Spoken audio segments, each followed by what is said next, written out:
Este é o vídeo parte 2 de uma análise de uma sessão de psicanálise que foi realizada como exercício demonstrativo da terapia no 5º Congresso Brasileiro de Cérebro, Comportamento e Emoções, realizado em Gramado em 2009.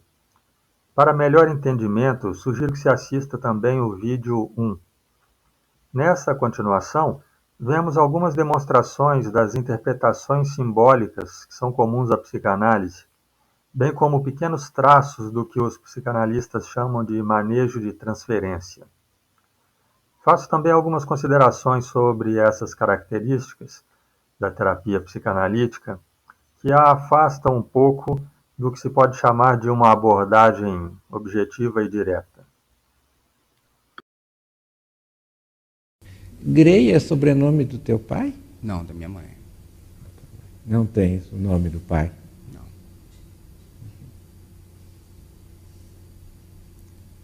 Então, é um capítulo escuro. Então, faça uma pequena reflexão, Dorian, para que a gente pense.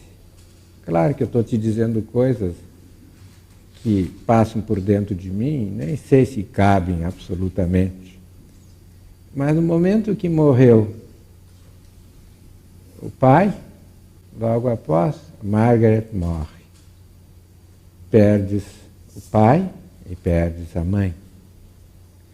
No momento que morre a Sibyl, também não só morre a Sibyl, morre o homem da Sibyl. Porque depois disso, como mesmo disseste, não te animaste mais, tiveste paixões. Eu tenho alguns amigos, eu frequento muitas festas, muitos saraus, mas eu não tenho contato com familiares, não, muito pouco. Acho que nós vamos levar um bom tempo para nós nos tornarmos progressivamente familiares, nós dois, para desenvolvermos um pouco mais o que realmente te perturba. Quando o paciente desenvolve pouco a sua fala, em vez de enxergar como uma dificuldade de expressão, os psicanalistas costumam enxergar como um bloqueio, uma resistência, e pensam que em vez de melhorarem a sua atividade de entrevista, o que está faltando ali é desenvolver a transferência psicanalítica, que é uma coisa relacionada a desejos inconscientes do paciente, que normalmente se referem a objetos externos, e no contexto da terapia, eles acreditam que passam a se repetir sobre a figura do analista. Então eles acham que trata-se disso, que se for melhor desenvolvida essa transferência, a coisa andará bem e o paciente vai se abrir, vai trazer o que lhe perturba de verdade. Supondo que não seja de verdade, que lhe perturba aquilo que o paciente já trouxe nesse exemplo que nós estamos discutindo. Por isso, inclusive, o psicanalista nesse vídeo usou o termo familiares, vamos nos tornar mais familiares, porque o paciente já tinha dito, alguns minutos antes, que ele não tem contato com familiares, e o psicanalista achou que poderia aproveitar essa palavra para sugerir que o paciente projetasse esse tipo de familiaridade ali. Mas o que está faltando naquele momento ali não é eles se tornarem familiares, é simplesmente a entrevista ser um pouco melhor conduzida, não ficar apenas esperando que o paciente fale sozinho, desenvolva um assunto que nem foi o foco que ele escolheu trazer para a sessão.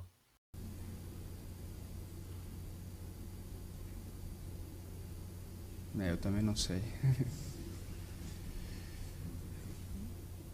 Para isso, Dória, é necessário que nós dois nos tornemos familiares, possamos trocar confidências. Já estamos começando.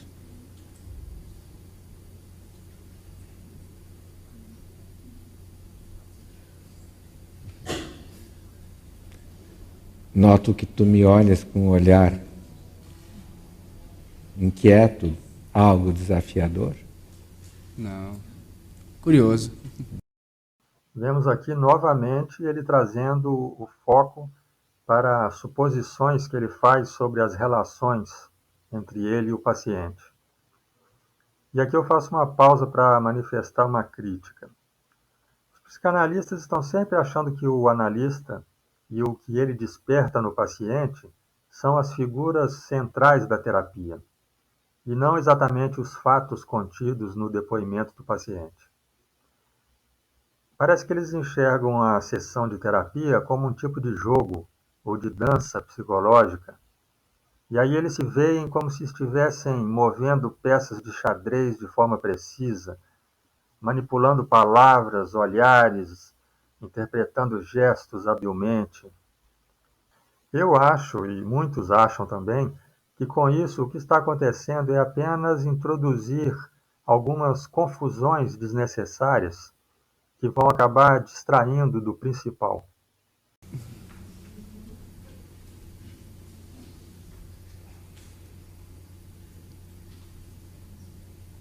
Diga-me o que te ocorre, Dória.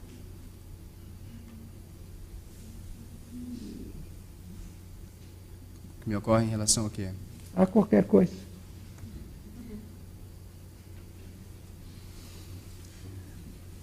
É um tanto quanto novo para mim essa situação de me colocar em questão. Choras muito, Dória? Choro.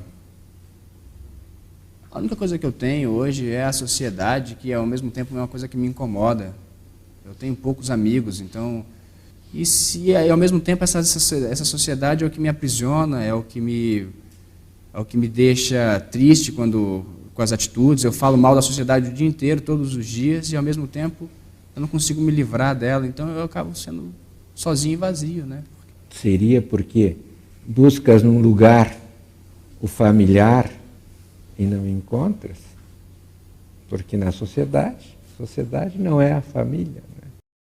Agora aconteceu um contraponto para o que eu disse no meu comentário anterior, porque nesse momento o psicanalista tocou no assunto da família, mas o fez de uma forma mais objetiva. Deixou de lado aquelas metáforas e jogos de palavras que ele estava ensaiando construir e que em nada ajudavam, e agora sim uma questão pertinente surgiu. Buscas o familiar e não encontras, pois a sociedade não é a família. E aí eu coloco uma pergunta crucial para se analisar esse tipo de terapia.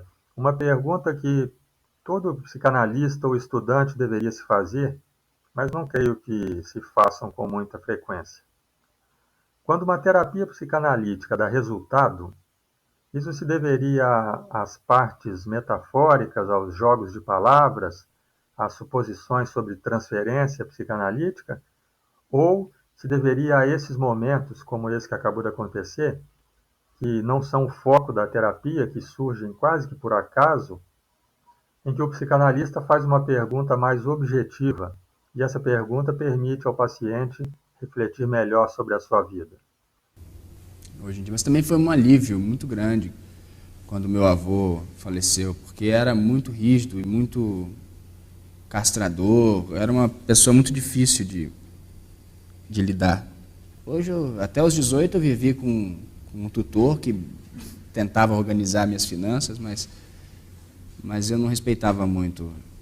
Achas que vais conseguir organizar as tuas finanças internas com esse tutor aqui? O teu avô é um homem trágico na tua vida, não? Responsável de uma forma ou outra pela morte do pai e pela morte da mãe. É um pouco trágico, sim. Eu pensei algumas vezes sobre isso. Mas se eu tivesse ficado com eles, eu não pertenceria à sociedade que eu vivo hoje. Mas tu está tão inquieto dentro dela. Algo não está funcionando aí, né? Não é ali que estão que as coisas vão se resolver. És um grande artista. Olha, meus parabéns, Dória. A sensação que eu tenho por tudo que tu executaste na vida és um sobrevivente.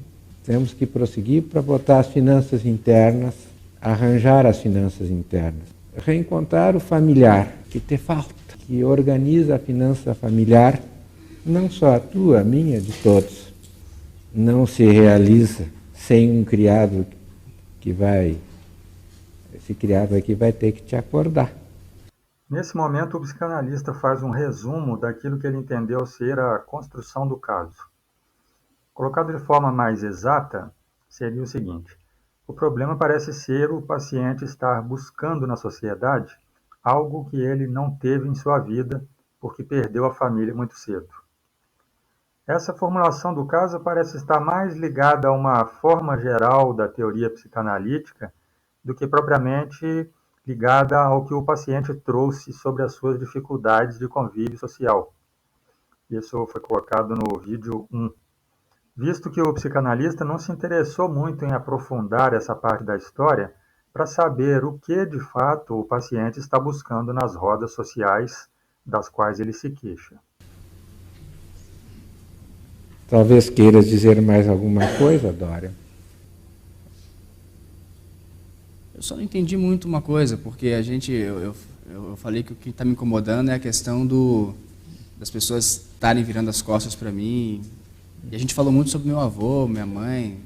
Eu não entendo muito essa ligação. As pessoas fundamentais na tua vida viraram as costas precocemente para ti. Aos 35, à medida que o tempo passa, essas formas de defesa vão fraquejando. E nós temos que recuperar defesas pretéritas. Te defender-se com a arte, mas só isso não basta. Nós vamos ter que rearranjar a finança interna. É claro que é um trabalho, implica pensamento, e pensamento implica em dor. Eu me proponho a caminhar ao teu lado. Resta saber se tu te propões a isso também. E aqui chegamos no momento crucial dessa sessão de terapia. Quando o paciente, de característica mais racional, estranha os caminhos que a terapia psicanalítica está tomando, e aí ele faz um pedido de esclarecimento de nexo. Os psicanalistas costumam interpretar, quando isso acontece, que não houve transferência suficiente, que o paciente não está querendo se abrir, não está confiando, ou que o paciente é muito operacional, o que seria um tipo de personalidade em que o paciente não solta suas emoções e fica raciocinando demais. O que basicamente aconteceu é que o terapeuta deixou de lado a queixa principal que o paciente trouxe e enveredou por outro caminho, supondo que o problema decorra do desarranjo familiar no passado. Ele fez uma explicação sobre isso que ficou meio teórica, abstrata. A situação ficou um pouco mal definida e aí o paciente estranhou. Só que como o psicanalista expôs isso de uma forma que pareceu muito bem intencionada, levando o paciente a concordar, mas meio sem firmeza. Com certeza. Bom, não tenho tanta certeza assim. Mas vamos nos ver novamente, tá bem? Tá,